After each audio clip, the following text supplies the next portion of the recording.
chill. We serve pop culture, entertainment, sports, and everything in between. I'm Pauline Verzosa. And I'm Lourd de Veyra, ours to go before we say goodnight. Meanwhile, this is Afternoon Delight.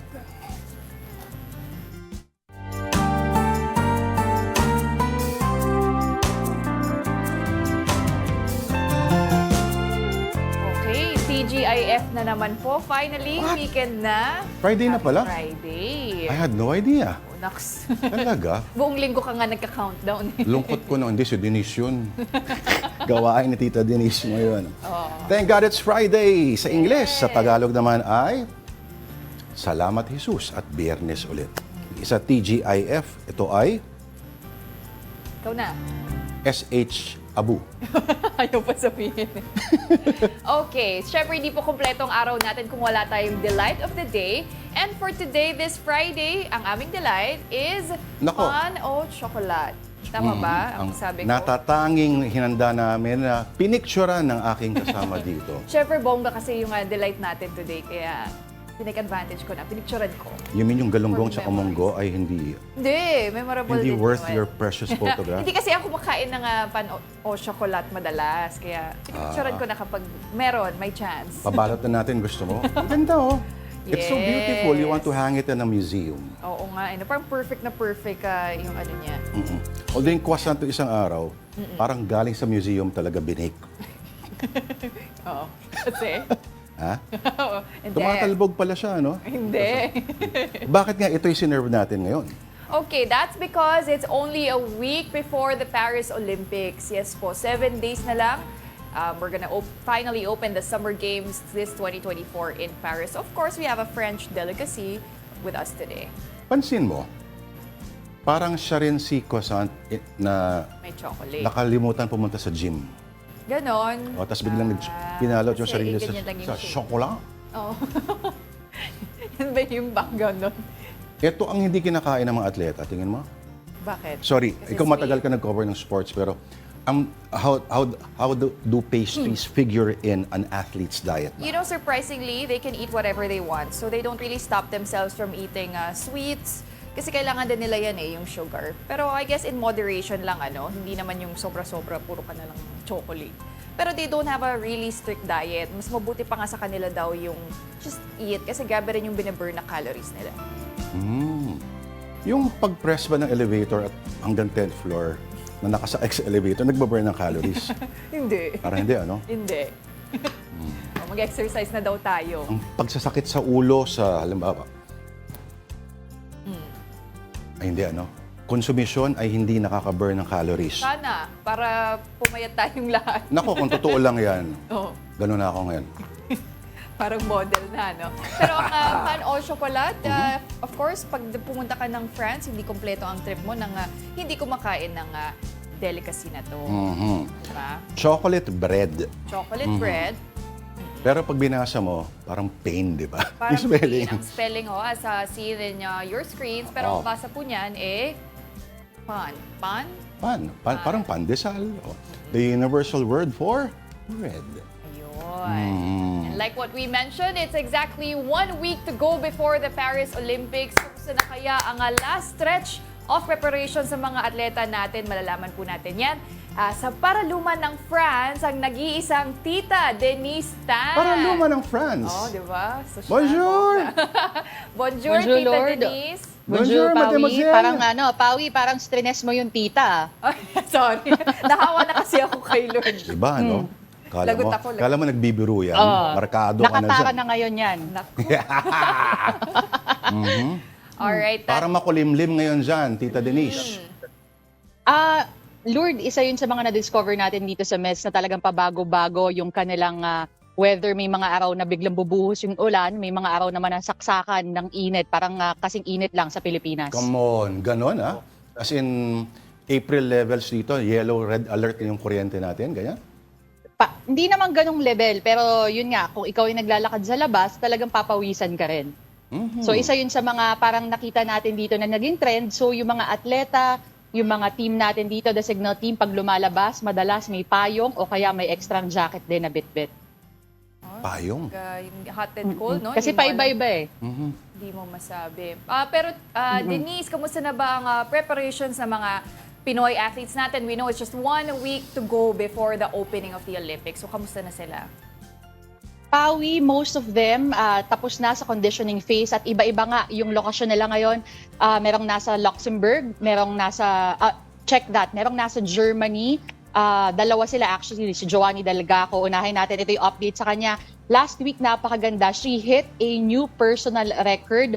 Currently, she is in Rudafy in Treveris, which is a rowing club in Trier, Germany. Ayan, yung picture na yan is right after she got a number of 7 minutes and 23 seconds. Her best to her prior personal record of 7:39. On your screen right now is Sam Katantan, kasama ang kanyang longtime coach na si Coach Amat Canlas.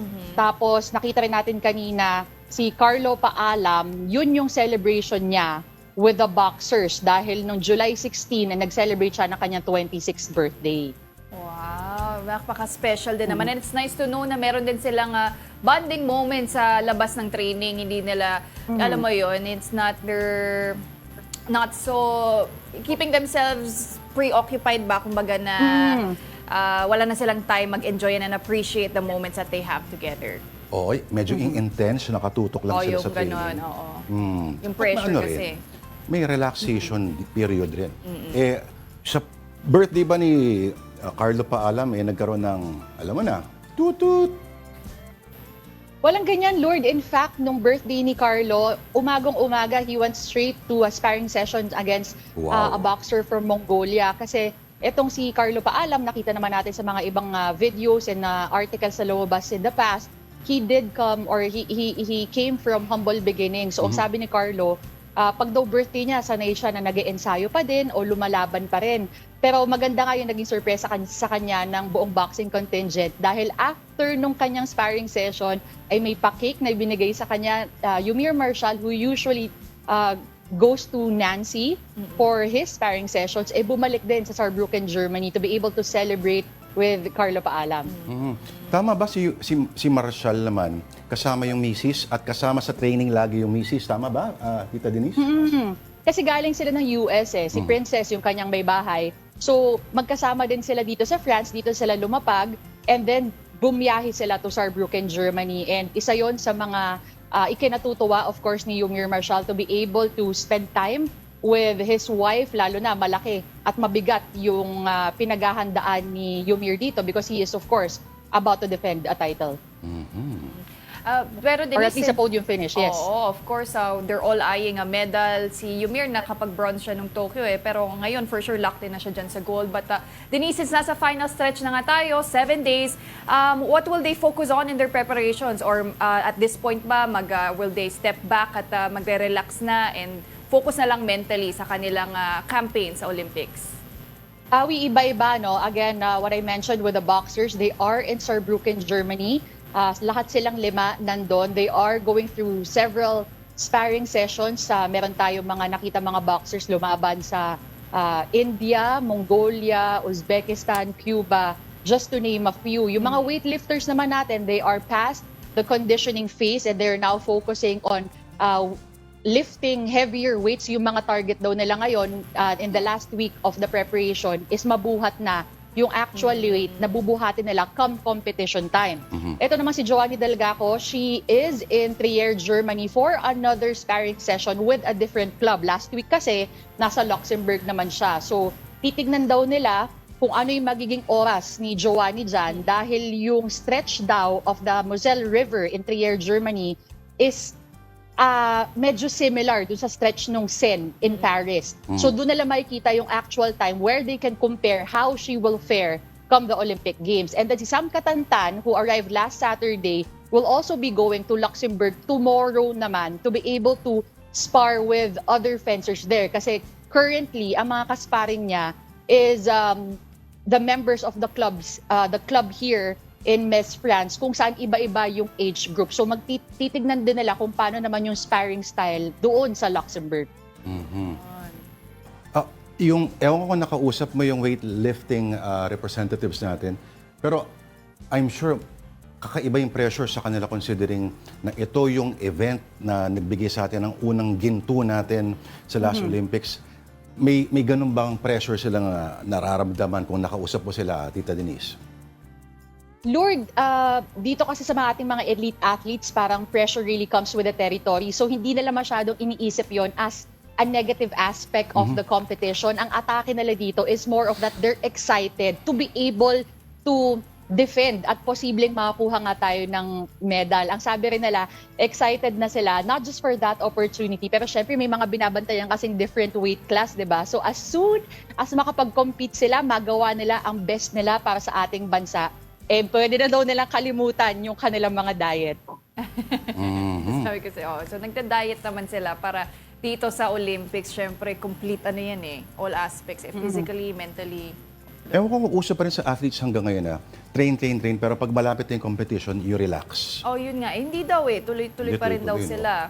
May kasama. Lourd and Pawi, may kasama pa rin ganon, syempre. Hindi naman mawawala yan. And yung perfect nga, doon din sa area kung saan sila nagtatrain, talking about the weightlifters and the boxers, they are in SAR campus in Saarbrücken, Germany. Pag tinignan mo yung area, yung facility, talagang puro puno lang din. And then wala ka masyadong iikutan. It's really the gym kung saan kayo mag-ensayo and yung kung saan ka nagsistay, yung parang pinaka-dorm nila doon. And then everything else is just greenery. Si Carlo Paalam, actually, nakausap natin last week, meron siyang trail na dinadaanan sa may likod ng boxing gym kasi puro puno daw talaga. Nakakita pa daw siya ng fox. Pinicturean niya pa. Ba, buti hindi siya kinagat. Oo, hindi naman daw siya lumapit. Pero zoom niya yung kanyang camera para mapicturean. Yung mga ganong klaseng greenery, no? Minsan, di ba parang sa pagiging pugilist, medyo nakaka-relax yun na. Ay, ang ganda ng nature. Parang ayoko na manakit ng kapwa ko. Ay, Ganun ganun ba yun? Okay. Tita Denise, wala pa rong specific date parang sa pull-out papuntang Paris? Correct. Ang confirmed lang as of today, Lourd, si Joanny Delgaco. She will be leaving with the signal team on the 22nd. Maaga din kasi yung kanyang training. No? Check that. Yung kanyang competition proper. Sa 27 at 10 a.m., siya yung unang lalaban para sa Pilipinas. Tapos yung final schedule naman for all of our other athletes is yet to be confirmed. Siguro by Monday, baka mas klaro na kung kailan sila babiyahe papuntang Paris. Yun ang pressure. Ikaw yung unang-unang sasalang. Pero para magandang training din, siguro mula dyan, mag-road na lang siya papuntang Paris, di ba? Mapapagod Para warm siya. up na. Mapapagod na siya pagdating ng competition. Pero madalas kasi rowing talaga yung isa sa mga unang events, di ba? Ano ang meron? Bakit? Bakit ganun? Marami kasing heats din yun di ba? So, I think Di they have malamig to doon sa start tubig. early. Heats talaga Monday. Uy, Pero sona na tama. sa... Yeah. Oo. Sona na sa Isingit ko Monday, lang, Lord, Denise, ha? tama si Pawi, no? Kasi yung first 2 days, yun yung kung saan may heats. And then the 3rd to the 5th day, dyan papasok yung quarter, semis, and yung finals. Yun yung colds na tinatawag. Colds. Ito talaga. Hindi, pag nasobrahan, magkakasipon. Anyway, okay. Sasabay ba kayo sa pull-out, Tita Denise, or iba ang biyahe ng ating signal team?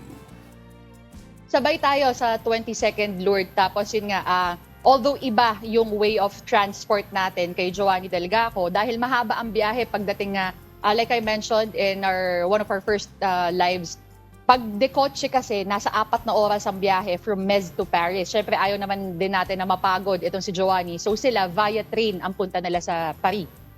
Pag train, ilang oras lang? 1.5 lang ang biyahe papunta doon. Mabilis lang. 1.5, parang dito lang papuntang Makati. Tagal naman. Tagal naman. Subukan mo umalis ng Rush hour, mga pwede. 5:30. Subukan mo. Parang si Tita Denise, ang tagal na ni Tita Denise dyan. Ang tagal na. Anong mga bagong French words ang natutuhan mo dyan? Baka gusto mong i-share sa amin, Tita Denise. Wala akong makausap dito. Ang kinakausap ko dito, Lord, is pag lumalabas tayo ng hotel, yung mga housekeeping staff, ang mga pinapaturo ko lang kung ano-ano, yung toilet paper. Anong toilet paper? Kung ganun lang. Para kung ano ang hihingiin ko. Anong toilet paper sa France? French. Papier toilet. Papier toilet. Aba. Oo. Halimbawa, alak. Yung generic term na alak, ano sa French? Naku, hindi ko tinatanong, Lord eh. Nako. O, beach. Ano ang beach Tubig sa ang madalas. Ano ang beach sa French? Ano? E di, Boracay. May baon siya. Oo. Ano ang yung nabisto sa French? E di, beaucoup. Ano? Buko, ay gusto ko yun. Beaucoup, di ba? Gusto mo pa? Ano yung Sige. ano yung unclear sa French? E di, malavu. Ito talaga, oo. Last na lang. Subukan ko dito yan. O last na lang. Ano ang drug sa French? Hindi namin alam yan. E di, shavu. Gusto mo pa ba bumalik dito, Tita Denise? In fairness may mga bago ako naman ang magtuturo sa mga Ayun. staff dito. Yan. Magpapaalam ka na ba? Ha? Magpapaalam ka na ba? Pa? Bakit? Hindi, kasi may bati ako kay Tita Denise. Okay. Farewell greeting sa French. Sige, bati ka na. Hindi pa tayo hindi ko pa pang ba? papaalam eh. Papaalam na ako. Yo, sige. Okay. Ano sa French ang bye-bye? Au revoir. Hindi. Va-vous. Ano? Babu. Okay. Maraming salamat. Afternoon Delight host and Olympics correspondent, Denise Tan. Thank you so much for your We update miss you, on the Tita Olympics. Denise. Opo, we Thank miss you, guys. And bye-bye ka. Va-vous. Babu. Babu. Okay, moving on. In showbiz, Simon Cowell stopped a Filipino group's audition on America's Got Talent. Pero Wow. Ibig sabihin, hindi na gusto? may plot twist yan. Ba? Tignan natin. That and more stories from News 5 correspondent MJ Marfori. As a freelance artist ngayon na superstar na si Jeneline Mercado. Busy pa rin siya sa bonggang endorsement sa kabila ng inaantay na contract sa kanyang home network. This time, isang beauty endorsement naman ang biyaya kay Jen. Bukod pa ito sa bagong production company na Brightburn Entertainment at bahay na pinapatayo nila ng asawa na si Dennis Trillo. Maswerte lang siguro talagang pagka binigay talaga ni Lourd, ano talaga, ibubuhos na talaga para sa'yo. At nasa tamang timing talaga lagi dapat. I'm very thankful na andyan pa rin yung mga sumusuporta sa amin. Speaking of husband Dennis, ano naman kaya ang naging role ni Jen matapos mabiktima ng hacking si Dennis? Pinagbintangan kasi si Dennis na kine-question ng existence ng ABS-CBN. Hindi si Dennis yan, hindi siya ganun. Advice ko na lang sa kanya, hirapan mo nga yung password mo. Sabi niya, wala ganun talaga.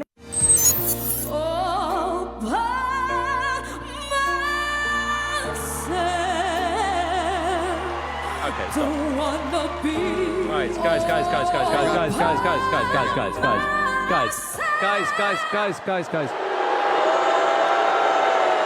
Trending na trending sa latest episode ng America's Got Talent nang patigilin ng judge na si Simon Cowell ang all-Filipino group na L6 sa pagtatanghal ng All By Myself ni Celine Dion. There are a lot of singing groups.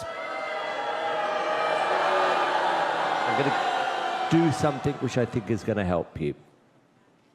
Lose the track. Okay, because in my opinion, the track was terrible. And there aren't that many great a cappella groups, and I think you've got the potential to be a great a cappella group. Nang kantahin ng grupo ng a cappella. You could tell instantly, this is a great singing group. Ayun naman pala, effortless ang 4 yeses ng AGT judges. Nakausap ng News 5 ang L6 na magkakapatid na singers. At ito nga raw ang nasa isip nila the whole time. In the middle of the song na doon na nag-stop yung pinastop kami ni At saka Simon. parang hindi po namin talaga narinig na pinapastop kami kasi yung iyawan talaga ng tao sa Ang good na mga judges ka, talaga. ang mga Sobrang kaya hindi po agad-agad nakastop yung ate ko po sa pagkanta. Kasi medyo hindi po rinig yung mic. So yun po sobrang kinabahan kasi kumbaga bago po i-stop ni Simon, solo ko po. Tapos yun po nakita ko na po yung kamay ni Simon. So hindi ko alam kung ano yung palipo sa solo ko. Marami po nagsasabi na scripted daw. Hindi po talaga scripted yun. On the spot talaga. Nung nag-stop kami. Kaya Hinihintay na lang deliberations kung makakapasok sila sa winner's circle this August. Sundan ang journey ng ating mga kababayan sa latest season ng America's Got Talent sa Signal Channel 122.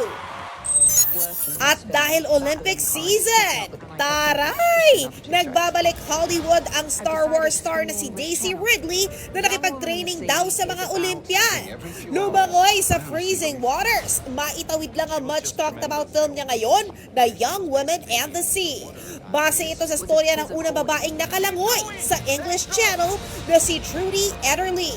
I did a lot of swimming for the film, but really imagining, imagining that, having the mental fortitude to do that at that time when literally no one else had done it before, you didn't know if it was possible, is incomprehensible, really. Mapapanood na yan ngayong araw sa Disney Plus. Women empowerment din ang showdown ng dalawang Golden Globe awardee na sina Samantha Morton as Queen Catherine de Medici at Minnie Driver as Queen Elizabeth I sa The Serpent Queen Season 2. Kahit historical daw ang setting nito, makaka-relate ang mga batang audience. It might be the 1500s, but she is trying to promote a country of tolerance, whether you're Protestant or Catholic, tolerance. That's what her, her whole message is about. But also kind of, that's a very contemporary thing, women in positions of power and how you have to dumb down in order to kind of make the men feel like, yeah, they're clever too. Mapapanood na ito sa Lionsgate Play sa July 26. Alright. Nakita mo kanina yung lumalangoy sa malamig na dagat. Naku. Di ba pag nilalamig ka, tumatayo yung mga hair mo sa ano, no? Ano sa French naman? Spirit ka na naman. Okay, ano yun? Eh di, valahivu. Alright, time out po muna. Magbabalik po ang Afternoon Delight last na yun. But first, CNN wants us to take a look at this. Just in time for her Out of This World World Tour, Missy Elliott just became the first hip-hop artist to be beamed across the galaxy. Using a high-powered radio array in California, NASA used their deep space network to send Elliott's 1997 hit, The Rain, into space, beaming the hip-hop hit roughly 158 million miles to the planet Venus. The agency didn't say why they conducted the intergalactic transmission exercise, which took 14 minutes to complete, nor is this the first song to be beamed across the universe. Across the Universe by the Beatles was transmitted by NASA back in 2008. This is, however, a first for hip-hop, and Elliott seems thrilled to blaze the trail, saying the sky isn't the limit in a social media post. And while Venus has been nicknamed Earth's evil twin due to its similar structure but roiling turbulent surface conditions, Elliott says the planet symbolizes strength, beauty, and empowerment. Now, if Venusians can just receive the signal and figure out how to work it, they can put their alien thing down, flip it, and reverse it with one of Earth's brightest stars. And while Missy was super-duper flying out, something fishy was flying in to Detroit's Metro Airport. After noticing an odd odor in an international traveler's luggage, customs officials discovered 90 giant African land snails alive inside the baggage. They believe the cache of critters was intended for consumption by the traveler who hailed from Ghana. But as invertebrates like snails are considered an invasive species in the U.S., the slimy, slithering snack was subsequently seized. For Take a Look at This, I'm Jeremy Roth.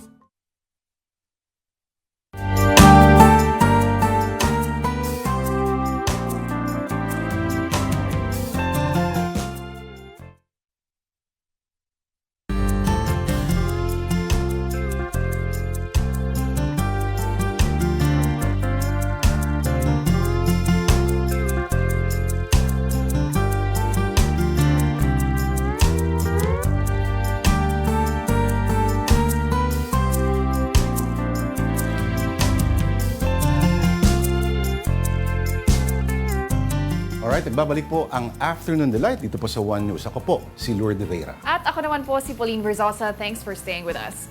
And now, here's a quick rundown of some stories on One News. The Immigration Bureau has put the names Alice Guo and Guo Huaping in their lookout bulletin. The suspended Bamban mayor still refuses to attend the Senate probe into POGO operations. She feels senators are too fixated on her. In a recent Facebook post, the Tarlac mayor asked, and we quote, "Am I really the country's biggest problem?" To which Senator Risa Ontiveros answered, quote, "Hindi kami fixated sa'yo. Allergic lang kami sa mga sinungaling." Ontiveros adds, Guo has more Facebook posts than appearances at the Senate. The Commission on Elections is releasing a resolution soon that will regulate usage of social media by candidates in 2025. The COMELEC hopes that this way they can monitor online expenses of candidates. The poll body is also banning the use of artificial intelligence and deep fake in campaigns. A social weather station survey showed 58% of Filipino families felt poor in the second quarter of 2024. This is up from the previous quarter's 46%. 12% rated themselves as borderline poor, while 30% considered themselves not poor. The MMDA is not allowing public use of the viral wheelchair access ramp at the Phil-Am EDSA busway. That's until they fix the ramp's appearance. The structure has drawn flack and even went viral for its steep design.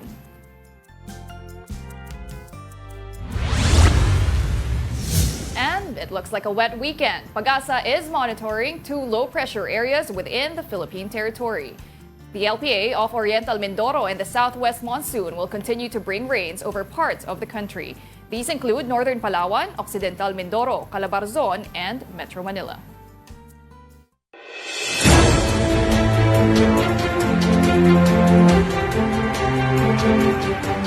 All right, 3 days to go before the State of the Nation address. Let's check security preparations at the Batasang Pambansa. Details from News 5 correspondent Marian Enriquez. Hindi na basta-basta nagpapapasok sa Batasang Pambansa. May bomb-sniffing dogs na rin na nag-iinspeksyon sa mga sasakyan. Naka-lockdown na kasi ang kamera hanggang Linggo para sa State of the Nation address ni Pangulong Bongbong Marcos sa Lunes. Tanging mga essential personnel na lamang nga yung pinapapasok dito sa loob ng Batasang Pambansa at talagang napakahigpit nga nung seguridad dahil kung wala yung pangalan mo sa listahan, hindi ka papapasukin sa loob. Ayon kay House Deputy Majority Leader Erwin Tulfo, all set na ang seguridad para sa ikatlong sona ng Pangulo. I trust the security of Congress. Lalo pa ngayon, inagahan pa nila na mas maaga na 1 day tapos panay ang sweep nila. So I heard na they'll do another sweep on Sunday, tapos early Monday morning, there will be another sweep. So, kayo naman, ilang beses na kayo nag-cover ng Congress, wala naman nangyayari sa awa ng Diyos. Mismo ang Philippine National Police, wala rin daw na monitor na banta sa seguridad sa araw ng SONA. Nasa isip natin, there is always a threat because wala po dapat mag-relax. Kaya may threat o walang threat, 100% po ang preparation po namin. Tinanong din si PNP Chief Romel Marbil kung magkakaroon ng security adjustments kasunod ng assassination attempt kay dating US President Donald Trump sa isang campaign rally noong Sabado. Ang sagot ni Marbil, alam mo, lahat yung may nangyari kay Trump, walang nangyari kay Trump, naka-factor in po yan. No? What we are doing right now, no, sinasabi ko nga, every zone is always a different case. Pero magpapatupad ang PNP ng gun ban simula Sabado, July 20 hanggang sa July 22 sa buong Metro Manila. Pagdating naman sa mga magsasagawa ng protesta, hanggang sa tandang sora lang daw sila papayagan. Yun naman pong mga pro-government naman po na nag-signify din ng intention po nilang mag-rally, doon naman po natin sila pipilitin maharang po. At least doon na lang po, hanggang doon na lang po sila doon sa may COA area. So hindi natin sila paglalipitin para medyo maiwasan po yung mga tension po sa magkabilang panig po. Importasyon! Lokal na produksyon! Kahapon, nagpatikim na sa tanggapan ng Department of Agriculture ang ilang agricultural group. Para sa kanila, bagsak ang grado ni Pangulong Bongbong Marcos sa pagtugon niya sa mga isyu sa sektor ng agrikultura. Nakita po namin ang 2 taon ni BBM, ni Pangulong Marcos, lalong nagpahirap sa magsasaka, sinira ang agrikultura at katunayan po sa mga magsasakang nakakausap namin, ang sabi nila ay ganito, Marcos Jr., peste sa magsasaka. Ibasura niya lahat yung mga polisiya na nagbubukas sa ating palengke sa pagpasok ng mga imported na produktong agrikultural. Ang laki-laki ng budget ng gobyerno pero hindi niya inilalaan para sa pagpapalakas ng ating lokal na produksyon. Ang mga mangingisda naman gustong talakayin ni PBBM ang problema sa West Philippine Sea. Dating maraming nangingisda doon, tumigil na. So ang panawagan namin, ayusin ang problemang ito dahil nagpapalala ito sa gutom ng ating sektor. Nagbabawas ito ng malaki sa pagkain ng ating mamamayang Pilipino. Para sa 1PH, Marian Enriquez, News 5. One News is having a special coverage of the President's third State of the Nation address. You can catch that special on Signal Channels 250 and 8 and Satellite Channel 60. You can also stream it on our Signal Play app. I know that the state of the nation is sound and is improving. Dumating na po ang bagong Pilipinas. President Bongbong Marcos presents to the nation again his government's gains and game plan. What is the state of the country's economy, security, education, health, and other national concerns? Listen and make sense of the President's report. Mga minamahal kong kababayan, This is the third State of the Nation address, live coverage and analysis, coming to you on Monday, July 22, starting at 3 p.m. Only on One News, all sides, all the time. Right, from SONA, punta tayo sa POTUS, President of the United States. All right, in the U.S., the groundswell of Democrats and donors suggesting President Biden steps aside may now be having an impact.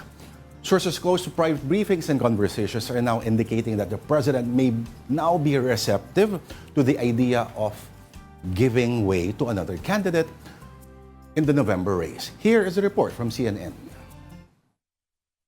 The Democrat Party is in a complete mess right now. It's no surprise many Republicans feel that way, but more and more Democratic leaders are sounding that same alarm. Former Speaker Pelosi, Hakeem Jeffries, and Schumer have relayed concerns of some members of the House and Senate caucuses. This week, former House Speaker Nancy Pelosi shared troubling poll numbers with President Biden on a private call, showing he'd not only lose to his Republican opponent Donald Trump, but he could also destroy Democrats' chances of winning the House. Several sources briefed on the call told CNN. The president was said to have pushed back, pointing to different polls showing he can win. Either he has to win overwhelmingly or he has to pass the torch to someone who can't. It's as simple as that. A growing number of Democratic lawmakers, including some senior leadership, have shared their concerns publicly in recent days, words that may be taking hold. One senior Democratic advisor now tells CNN the president is becoming receptive to talks of stepping aside, even asking those close to him if they think Vice President Kamala Harris could win. Kamala Harris actually does a point or two better than Joe Biden in some key states.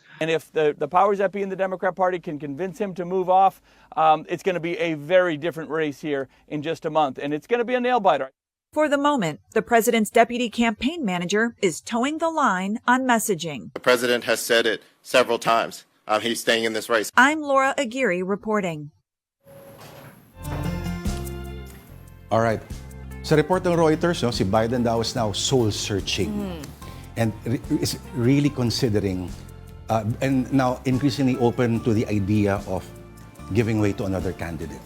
Of course, we know he's facing a lot of pressure, and we reported this the last day that President Biden has tested positive for COVID, and he's resting in his home in Delaware. Sabi mo nga, Lourd, no, baka ito na rin yung plano niya, di ba? Tactic siguro to ease his way into withdrawing from the race. Because he cited naman before that an illness or his health is what would make him also step aside as the nominee of the Democratic Party. Isipin mo, nakailang beses siya nagka-COVID? 3 times? 3 times. Ito na yung third time. At sa edad niya at mumukha, for the next 4 years, ang isang kalaban niya rin ay stairs. Seryoso? Oo. Di ba? Isang hagdan lang ang hindi makisama sa steps niya, nakaw. Pero, ang tanong, sino pwedeng pumalit? Ayun. Okay, sa report ng Washington Post, okay, si dating President Obama daw is telling Biden allies to reconsider. Okay? Well, mukhang ang tanong, sinong papalit? Kasi sabihin natin na exact opposite ito ng the well-oiled machine, supposedly, that is the Republican National Convention. Si Trump talaga nominated 3 times na. At meron pa silang, kung napanood mo kahapon, Trump baby. Si Amber Rose. Something you cannot unhear and unsee na video, mga kapatid. Sino kayang pwedeng pumalit? Si Michelle Obama ba? Dapat dynamic din di ba? That someone who would excite and generate the same electricity as kung gaano ka-electric si Trump doon sa kabila. Same for the Democrat. But Pwede kaya si George Clooney. si George Clooney. Michelle Obama. Oh. Diba? Dapat mga ganong levels. Pero a lot of experts nga are considering Vice President Kamala Harris as the likeliest choice to replace President Biden. Well, ganun talaga, no? Oh, well, Kung next in susundin mo. line. Pero may magagawa ka ba kung mas mababa pa ang poll numbers si Kamala Harris kaysa kay Biden? Kaysa kay Biden. Kay Biden? Yes. Mas mababa. Mas mababa. Ganun talaga. And you have to question din, is America ready for their first female president? For a first female president, di ba? Muntik-munti ka na. But for the Electoral College... Anyway, okay. SOCMED stories tayo, Tita Pao. Social media stories. Alright, let's move on. Kahapon po mapagustong pag-usapan ito. At hindi ko pala nasabi kay Tita Denise, 8.5 ang aking shoe size. Oo nga. Mag-ano pa naman siya Magre-report pa siya dito sa show. Pero ito, pag-usapan natin. On the Philippine Star, ito po, nakikita nyo na, no? Makati City has revealed its latest Air B9 6.0 sneakers. In fairness, kung titignan mo yung evolution ng Air B9, paganda siya ng paganda. Doon muna tayo sa yung latest, Ito ang latest. Yes, ito yung latest. Oo. I think ito na yung Air B9 6. Ito na yung 6th incarnation. At mukha siyang, ano bang tawag sa gantong style ng sneaker, Tita Pao? Actually, 80s to 80s na style, 70s, parang gano'n. Hindi ko alin, itong design? Yung ganyang... oo, tama. M ang logo ng M. Ano ibig sabihin yan? Siyempre Makati. Hindi. Mayor B9. For mayor pala. In fairness, okay. Hindi siya masama. At even the people, sa sneakerheads, yung unang-unang, check natin, yung Air B9 na 1, in fact, maganda ang score sa sneaker reviews. Ng 1 o ng 6? Yung 1 muna. Oo. Ayan. Score diba? side. Kasi alam ko sa mga snobby, mga suplado dyan, sa mga sneakerheads, pinagtatawanan ninyo to, pero sa mga dukha na gaya namin, pero hindi ako taga Makati. Sa mga pamilya na walang pambili ng sneakers, this maganda means siya, the world. simple lang At may logo yung isa walang logo ng Makati. Wala. Ito, M lang. Ito, logo ng Makati. Seal nila, no? Tingnan natin din yung ibang mga variation. Sige. Ito, tama, yung evolution yung napakita. So, ito yung Air B9 1, Air B9 2, mukhang Adidas, ano? Ang AB 3.0, AB talaga. Naging blue na siya completely. Ang AB4, ito. Ang AB5, ano ang pinakagusto mo dyan, Tita Pao? Wait, ano to parang similar to sa isang sikat na sapatos. Saucony? Hindi. Banggit ka talaga. Hindi. NB. May ganyan silang design na ganyan din yung Oo. So, kasi may Saucony rin na ganyan meron. Diba? Maganda At ang nagagawa ng walang logo, pag nakita mo. Kasi diba yung may yellow pa dun Ito naman, may kamukha ba siya? In fairness maganda yung... Decent naman, oo. Maganda rin naman yung design ng mga Air B9. Noong mga 2018, naging trend ito, Tita Pao, ang tawag nila LGU sneakers. In fact, nagkaroon din ng Mandaluyong. Biruin mo, 2018 yat. Ang Air Abalos na tinatawag. Diba? Anong masasabi mo? Okay rin. Color combi, di ba? Fight na siya. Yellow and blue. Yellow and blue. Pero kung yellow and blue pag-uusapan, aba, tinapatan yan ng Maynila. Uy. O, di ba? In fairness, walang pangalan.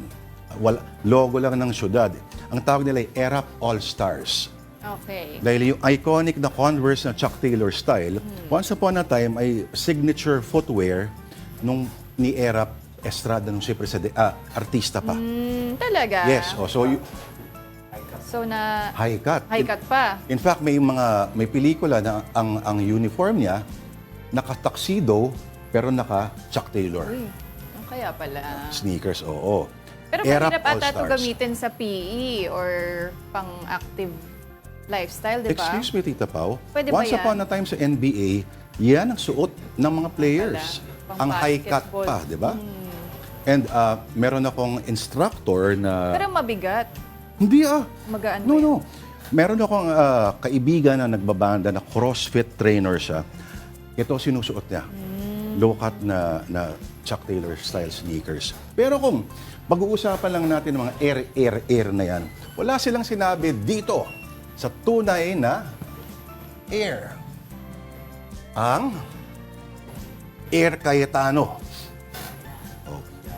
Kailangan pa ba ng sapatos yan? Hindi.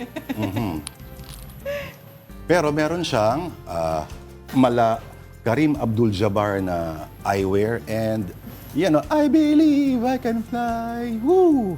Tingnan natin yung comment. Sabi nga dito, no? The man with The 10,000 moves. Oo. Kasi may 10,000. 10,000. 10,000, di ba? Kalkalin talaga natin. Sige. Ito, pa-draft na sa NBA. Ang babantay sa akin, di ko bibigyan ng 10K. Easy. Kahit si Kai, mahirapan kay Cayetano. Si Kai Soto daw. Ang tumapal walang 10K. Okay. 10K siguro posta dito. Baduy ng galaw, pero sure ball 10K, grabe. Ang judgmental nito mga to. Akala mo, ang gagaling nila maglaro. Okay, medyo kinakapusan tayo ng oras. Move on tayo sa next story natin, ano? Sa Business World Online po, dahil mag-weekend na, at para sa mga uhaw dyan, the Health Department says there's no such thing as safe levels in alcohol drinking. Anong Okay. masasabi mo dito, Lourd? Tingnan natin kung sino. Ito ay parang part siya ng campaign, campaign ng Philippine Addiction Specialist Society. At nagkaroon kasi nung Tuesday, Syntax Coalition Press Conference. Okay, ang nagsabi niyan is a certain Paul Filomeno. Pero may nakalagay bang DR. sa pangalan ni Mr. Filomeno before? Kabi ka. Meron ba? Parang wala eh. Wala. Mr. Filomeno lang.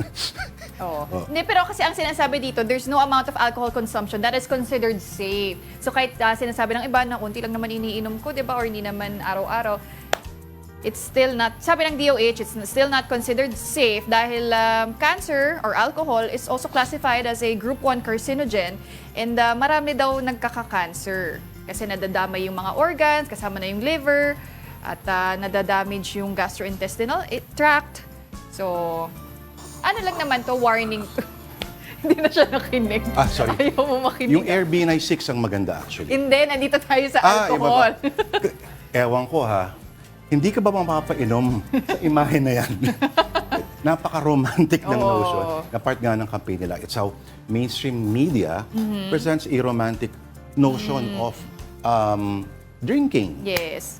Diba? I guess pinapaalalahanan lang nila yung mga Pilipino, kasi marami sa Filipino deaths are alcohol-related. So mga 27,000 mahigit na fatalities yan, na dahil daw po sa alcohol drinking. So I guess in moderation lang pa rin talaga dapat ang ating pag-inom. Lahat. And let's drink to that. Okay, you're still watching Afternoon Delight. We just need to pause for a quick break. Keep it here on One News.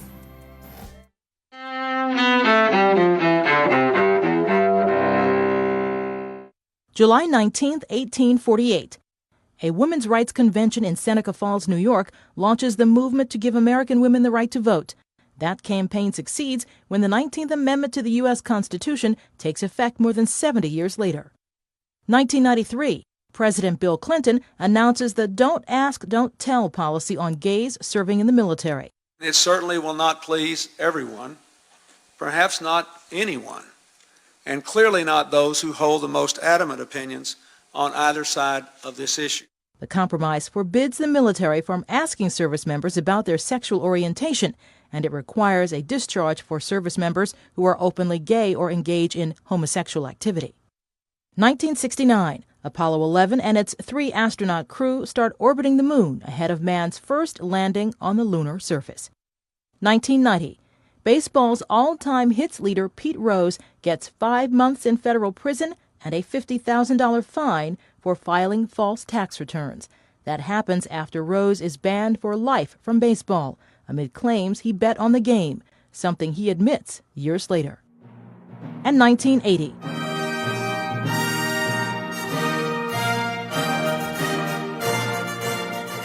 The Summer Olympics start in Moscow, minus the United States and dozens of other countries.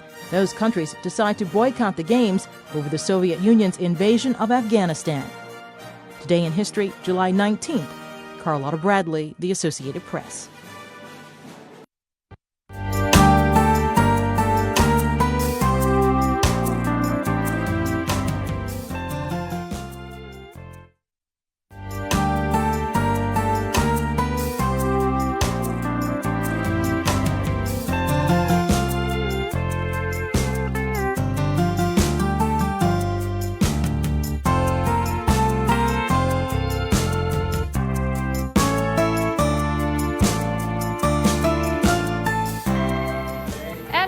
You're still watching Afternoon Delight. Thanks for staying with us. Ako po si Pauline Verzosa. Hi, Pauline Verzosa. Ako naman si Lourd Veyra.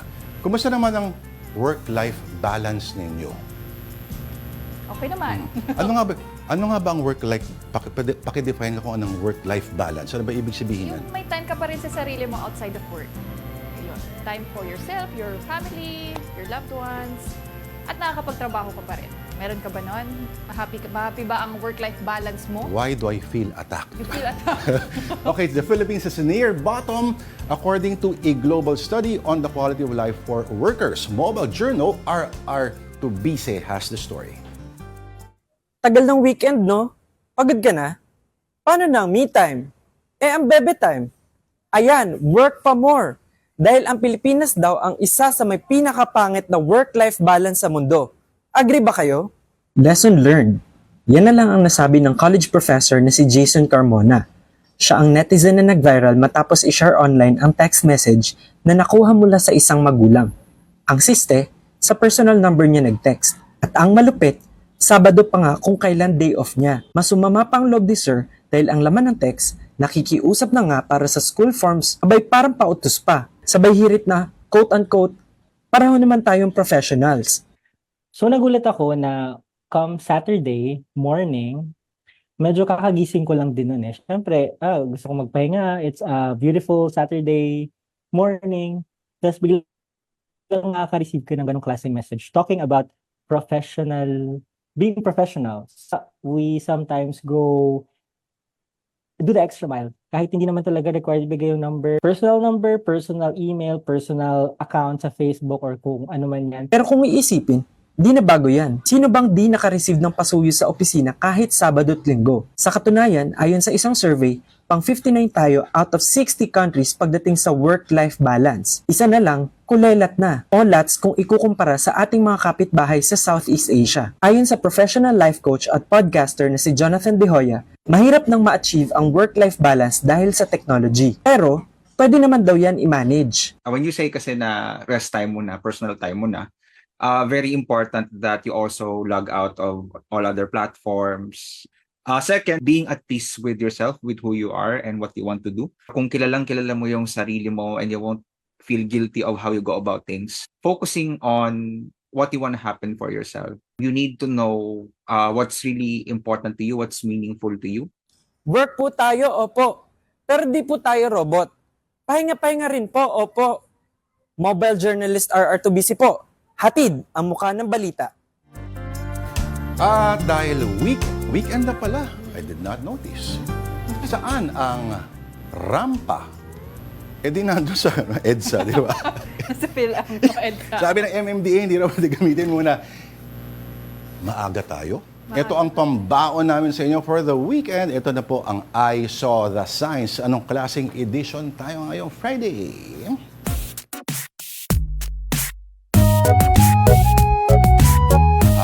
Memes, Tita Pao. Memes. O kakasabi mo lang, no? Ito, mga viral wheelchair access ramp memes. Sa Philippine Quezon City yan po, na station ng EDSA busway. Ito na pong unang picture. O, di ba? Saktong-sakto sa Olympic. Si Marjeline Vidal approve sa rampa dito. Wala si Marjeline sa Paris ngayon, ano? Pero alam naman natin, atleta siya. At perfect nga raw yung ramp na yan para sa skateboarding. Oo, pero grabe naman. Photoshop fail. Oo. Ang liit ni Well, ang liit. Tapos, dapat mababa, di ba? Daming angal eh, no? Nakikimeme na lang. Dami pang angal. Pero mahirap yan kasi may, anong tawag nila yung parang butlig-butlig para magkaroon ng konting traction. Yes. Alam mo, pwede sa ganyan. Alam mo, ang medyo kalapit niyan, yung sa Shangri-La, yung pababa sa may supermarket. Oo. Diba? Mahaba-haba yun. Steep din yun eh. Yes, at yung naglalak yung shopping cart mo, tuloy-tuloy ka lang, yan ang masaya. Subukan nga yan mamaya. Sa bike, masarap yan. Pero yung sharp turn, medyo delikado. Oo nga. Next! Okay. Ito. Oh. Alright. Diretso na sa ano? Diretso na talaga sa resort, sa pool. Bakit hindi? Marami rin pwede yan sa mga kids. Ay, sa mga mall, di ba? May mga kids play Correct. park ba yun? Parang... Hindi ko lang alam kung nagbabaha sa area na yun ng EDSA, pero pwede pag nagbaha. May tubig pa, di ba? Di ba? Nako, yung, parang sa lagos nila, yung swimming pool nun. Sana babida na ng kulang. Oo, lalangisan nyo nga lang yung rampa. Yung ramp. Para sa butlig-butlig. Pero sigurado ako mawawala rin yan agad. Next meme. Oo, ganun din, di ba? Parang sa Cebu. Ano yung tawag dun sa activity doon? Yung pwede kang mag-raft. Whitewater? Oo. Meron ba sa Cebu? Alam ko sa Cagayan. Sa Cagayan. Sa Cagayan. Canyoneering pala yung sa Cebu. Cagayan and sa may Cagayan de Oro katabi o border siya ng Bukidnon. Subukan ko na siya. Talaga? Yes. Parang ganyan ba? Parang kulang na lang, pwede ka na mag-ganyan dyan. Wala akong maalala kasi nakainom ako nung yung Uy, bawal. kinakampanya kanina nung nakaganon. Pero masaya. Kahit tumambling ka, okay lang. So yan talaga yung mga pictures po na pinapakita natin, mga memes, no? Halos lahat diretso na sa mga pool. Tita Pao, paki-explain tong Parang kulay. slide talaga eh. Slide, oo. Dyan din, na swimming pool. So, perfect kasi.